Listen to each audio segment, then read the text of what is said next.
పింఛం విప్పిన వెలిగి మళ్ళీ తొలకరి జల్లుల మేఘం మళ్ళీ అలజడి హృదయం మాడిన కూచిపోడి రంగుల దిద్దిన బొమ్మకు మళ్ళీ కవితలు వద్దిన పుస్తకం మళ్ళీ సంతోషంలో ముత్తుగా మాడి ఆరాలో ఋతువుల అందం ఒకటిగా కలిపి వింతలు ఏడు పక్కకు జరిపే కొత్తగా కొంతలు తొక్కిన ఈ అరవిందం అమ్మమ్మ తాండవమాడే కృష్ణుడి నుండి వేణువ గానం తీయగ బండి రాతకు ప్రాణం ముప్పొంగే ఆనందం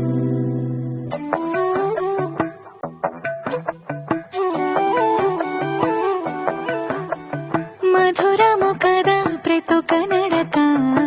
నీతో కలిసేలా తరగని కథ మనదే కనుక మనసు మురిసినిలా ఒసురేమో నాదైనా నడిపేది నీవుగా కసురైనా విసురైనా విసుగైన రాదుగా పింఛం విప్పిన వెలిగి మళ్ళీ తొలకరి జల్లుల మేఘం మళ్ళీ అలజడి హృదయం మాడిన కూచిపోడి రంగుల దిద్దిన బొమ్మకు మళ్ళీ కవితలు వద్దిన పుస్తకం